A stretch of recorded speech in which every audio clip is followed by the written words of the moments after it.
All right, well, for more on this, let's bring in CNN legal and national security analyst Carrie Cordero. Carrie, what is your reaction to the National Guard deployment? Well, this is a scenario that actually, Pam, in my work at the Center for New American Security, we previewed in some work that we did last year in a report that we put out, where this potential collision between authorities of the president and authorities of a governor could potentially play out in a protest-type scenario.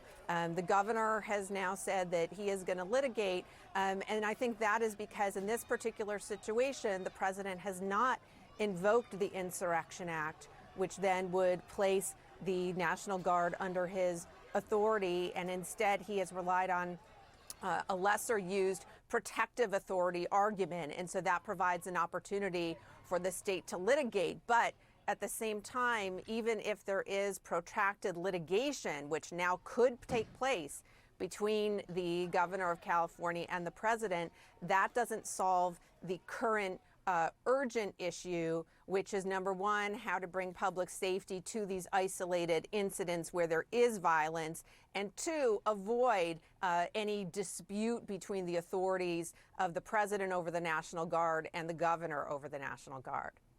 And in terms of the National Guard, Governor Newsom says he's going to file a lawsuit against the Trump administration. Do you think that Newsom will prevail on that front?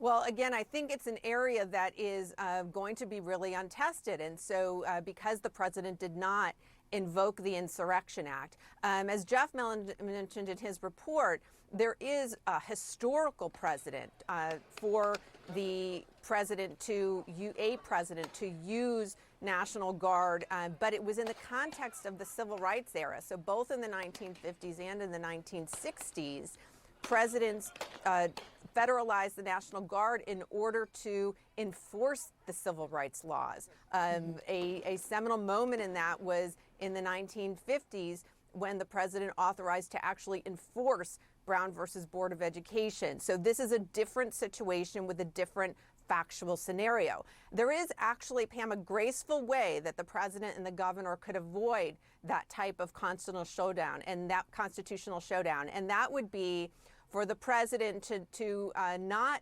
continue with his federalization of the National Guard, but actually enable the governor to retain his command and control over the National Guard, but perform this federal mission. And that would be a thing that would currently be under understood legal frameworks for using the National Guard.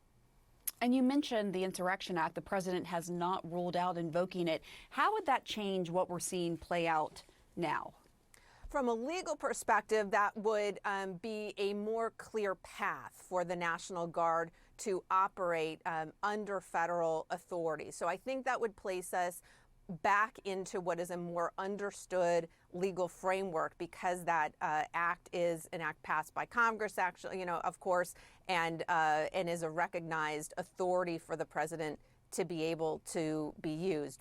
And so I think he'll hold that out. However, the factual scenario needs to match the invocation of using the Insurrection Act. So based on the reporting that is coming out of LA so far, including the interview that was just conducted with the mayor of LA, it doesn't sound to me at this point that the factual scenario on the ground would justify the use of the Insurrection Act.